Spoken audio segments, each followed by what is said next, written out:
Baby, क्या तुम्हें ये आधी रात को बीच सड़क पे फोटो लेने की सूझी? तुम भी ना कभी कभी हद ही कर देते हो। अरे रुको तो सही, लम्हे बनाने से बनते हैं। और वैसे भी तुम्हारी हमारी आखिरी फोटो है। आखिरी फोटो? हाँ नहीं तो क्या, तुम मेरी गर्लफ्रेंड सिर्फ आज रात के लिए ही हो। कल से तो तुम मेरी पत्नी बन जाओगी ना। तुम भी ना आदर्श, कभी नहीं सुधरोगे। अच्छा अब जल्दी करो, घर भी तो जाना है। अरे बाबा एक मिनट, लगता है फोन गाड़ी में भूल गया मैं, अभी लेकर आया। इतना कहकर आदर्श उस लड़की को बीच सड़क पर छोड़ कुछ ही दूर पर खड़ी अपनी कार में बैठ मोबाइल ढूंढ ही रहा था कि अचानक ही एक कार तेज रफ्तार से दंदनाती हुई सामने से आ रही थी। कार की हाई बीम हेडलाइट को देख आदर्श की आंखें चौंधे आ गईं और फिर हॉर्न की आवाज के साथ किसी लड़की के चीखने की आवाज आई, जिसे सुन आदर्श बुत बन गया। उसके हाथ पैर कांपने लगे थे। उसने डरते हुए पैर कार से बाहर रखे ही थे कि रोड पर बिखरा खून देख उसकी सांसें थम सी गईं, क्योंकि जिस जिस्म से वो खून बह रहा था कुछ घंटों पहले वही जिस्म आदर्श की बाहों में हिचकोले ले रहा था। आदर्श तड़पते हुए तुरंत उस लड़की के पास गया जिसे वो बीच सड़क में छोड़ कर आया था, और कार से एक्सीडेंट हो अब वो एक लाश बन चुकी थी, जिसे अपनी गोद में भर आदर्श बेतहाशा चीख चीख कर रो रहा था। 5 साल बाद 30 साल का आदर्श तेज रफ्तार से कार चलाता हुआ उसी रास्ते से गुजर रहा था जहां 5 साल पहले उसके साथ एक हादसा हुआ था। न जाने क्यों आज भी जब जब वो उस रास्ते से गुजरता है उसे सड़क पर खून नजर आता है, मगर अब वो अपनी कार को धीरे नहीं करता, बस बेमन से रास्ते से गुजर रहा था। उसका ध्यान अभी सड़क पर ही था कि अचानक ही एक लड़की उसकी कार के सामने आ गई। इससे पहले कि वो ब्रेक मारकर उस लड़की को बचा पाता तब तक बहुत देर हो चुकी थी। जोर से टक्कर होने की वजह से वो लड़की दूर जा गिरी। गाड़ी रोक आदर्श बाहर आया और एक्सीडेंट से जख्मी हुई लड़की की ओर दौड़ पड़ा। पास जाने पर पता चला कि लड़की का चेहरा पूरी तरह से खून में सन गया था, जिससे उसका चेहरा पहचान में नहीं आ रहा था। आदर्श ने जब उसकी नब्ज चेक की तो उसे महसूस हो गया था कि वो अपनी आखिरी सांसें गिन रही है। उसने तुरंत ही एम्बुलेंस को फोन कर एक्सीडेंट वाली जगह पर आने को बोल दिया और खुद कार से पानी निकाल उस लड़की को पिलाने वापस आया ही था कि देखा वहां कोई नहीं है। डर के मारे आदर्श का खून सूखने को हो गया था। उसे कुछ समझ नहीं आ रहा था कि तभी उसे बहुत जोर से ठंड लगने लगी। ऐसा कैसे हो सकता है? एक जख्मी लड़की भला खुद से कहां जा सकती है? आदर्श ने खुद से बस इतना कहा और वापस अपनी कार की ओर दौड़ पड़ा। उसने कार चलानी शुरू ही की थी कि उसने रियर व्यू मिरर में देखा कि एक लड़की खून से लथपथ रोड के बीचों बीच खड़ी उसे ही देख रही थी। पर आदर्श अब रुका नहीं और सीधा घर आ गया। वो अपनी पत्नी से आज के हादसे के बारे में बताने ही जा रहा था कि तभी उसकी पत्नी आदर्श को जबरदस्ती मिठाई खिलाते हुए कहती है, आदर्श, मैंने हमारे लिए मेड ढूंढ ली है और हाँ, वो हमारे साथ ही रहेगी जब तक कि मेरी डिलीवरी नहीं हो जाती। आओ मैं तुम्हें उससे मिलवाती हूँ। इतना कहकर वो आदर्श की पत्नी कनिका उसका हाथ थाम उसे किचन में ले गई, जहां मेड पहले से ही किचन में बर्तन धो रही थी। आदर्श, ये है मोनिका। मोनिका का नाम सुनते ही आदर्श के पैर जम से गए। इस पर जब आदर्श ने मोनिका को देखा तो उसकी तो हवाइयां ही उड़ गईं, क्योंकि ये वही मोनिका थी जिसकी मौत आज से 5 साल पहले हुई थी। ये कैसे मुमकिन है? वही शक्ल, वैसा ही सुडौल बदन, हूबहू नैन नक्श। ये पक्का मोनिका ही है या फिर उसका भूत? ये आज क्या हो रहा है मेरे साथ? तभी आदर्श की पत्नी ने आदर्श को झकझोरते हुए कहा, क्या हुआ? कहाँ खो गए? नहीं कुछ नहीं, मैं तो बस ये कह रहा था कि अपना काम ठीक से करे, तनख्वाह हम काम देख कर ही बढ़ाएंगे। इतना कहकर आदर्श उल्टे पांव सीधा सोने को चल दिया। रात अभी गहरी हुई थी कि अपनी पत्नी को सोता देख आदर्श सीधा मोनिका के कमरे में चला गया और उसे उठाते हुए उससे पूछा, कौन हो तुम? सच सच बताओ, कौन हो? वरना मैं अभी पुलिस को बुलाऊंगा। साहब, पुलिस को तो मैं भी बुला सकती हूँ। रात के 2 बजे तुम एक नौकरानी के कमरे में क्या कर रहे हो? उसकी इज्जत लूटने आए हो क्या? अगर अभी मैं अपने कपड़े फाड़कर चिल्लाना शुरू कर दूं, तो तुम बर्बाद हो जाओगे मिस्टर आदर्श। मोनिका की बात सुन आदर्श दंग रह गया। वो वापस ही उल्टे पैर जाने को ही हुआ था कि तभी मोनिका ने आदर्श का हाथ पकड़ उसे अपने ऊपर खींच लिया और उसके जिस्म को सहलाने लगी। इस पर आदर्श बोला, छोड़ो मुझे, मैं कहता हूँ छोड़ो।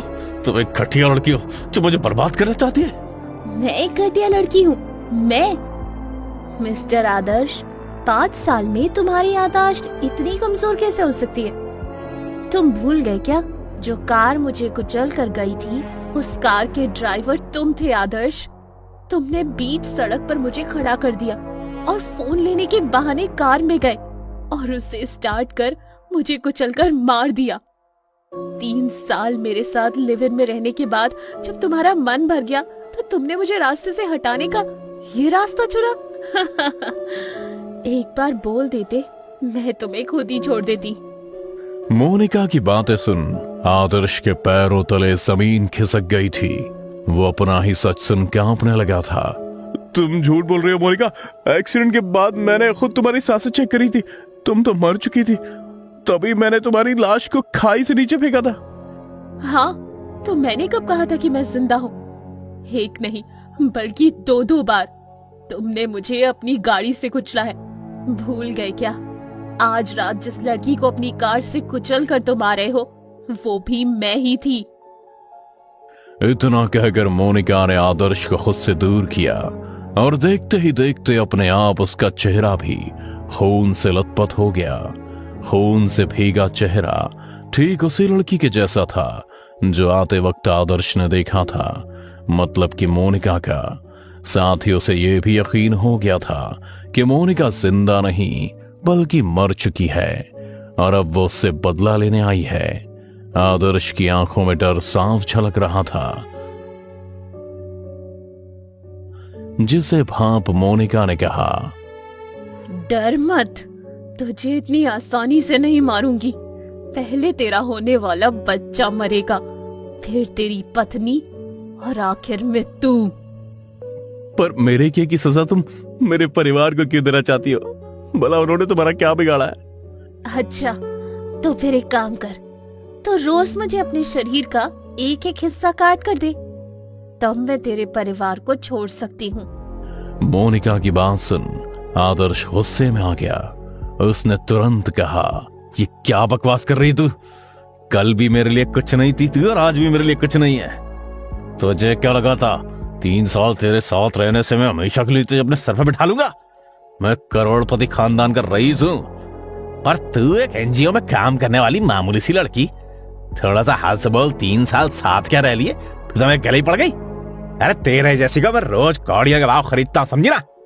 मैं भी जानता हूं तेरे जैसी जिद्दी आत्माओं के होश कैसे ठिकाने लगाए जाते हैं। रुक अभी किसी तांत्रिक को बुला के तुझे ठीक करता हूं। आदर्श मोनिका की आत्मा को थमका कर कमरे से बाहर आया ही था कि उसने जो देखा उसे देख उसकी आंखें फटी की फटी रह गईं, क्योंकि उसके सर के ऊपर उसकी पत्नी हवा में बेहोश झूल रही थी और उसके साथ में मोनिका भी, जो उसकी पत्नी के जिस्म से मांस का लोथड़ा नोच आदर्श के ऊपर फेंक रही थी। वो पहले से बहुत खूंखार और डरावनी हो गई थी। अपनी पत्नी की हालत देख उसके होश उड़ गए। वो वहीं अपनी पत्नी को बचाने के लिए मोनिका की आत्मा के सामने किड़किड़ाने लगा था।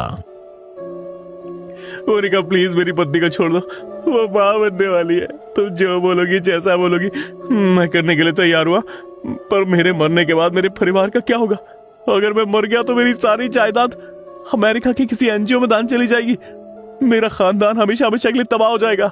कितना अच्छा लग रहा है तुझे अपने सामने गिड़गिड़ाता देख। तो चल फिर एक काम कर, मैं बस तुझे बर्बाद और तड़पता हुआ देखना चाहती हूँ। तो खुद को पागल खाने में पागल साबित कर और पागल खाने में भर्ती हो जा, जिससे तुझे तड़पता देख मुझे सुकून भी मिलेगा और तेरा परिवार भी सुरक्षित रहेगा। बोल, कर पाएगा? हाँ मैं ये कर सकता हूँ, मैं भी पागल खाने में जाकर भर्ती हो जाऊंगा, पर मेरे जाने के बाद तुम मेरे परिवार को कोई नुकसान तो नहीं पहुंचाओगे ना? वादा करो मुझसे। ठीक है, मैं तेरे परिवार को कुछ नहीं करूंगी, पर तेरा परिवार तभी तक सुरक्षित है जब तक कि तू अपना मुंह नहीं खोलता, समझा? मोनिका के सवाल पर आदर्श चुप हो गया। शायद उसके मन में कुछ प्लान चल रहा था, जिसे भांप मोनिका बोली, तेरी नियत पर मुझे यकीन नहीं। एक काम कर, एक कागज पर अपना बयान लिख कि तू पागल है और तुझे पागल खाने में ही रखा जाए, जिसके बाद तेरी सारी जायदाद तेरी पत्नी और बच्चे को मिले और तू किसी पागल खाने के एक कोने में सड़ता रहे। मोनिका के कहने पर आदर्श की हवाइयां उड़ गईं। वो अभी भी धोखा देने की सोच रहा था, पर मोनिका भी बिना वक्त गवाए आदर्श की पत्नी कनिका का गला दबाने लगी, जिसके दर्द से कनिका नींद में तड़पने लगी थी। उसकी आंखों से आंसू थम नहीं रहे थे।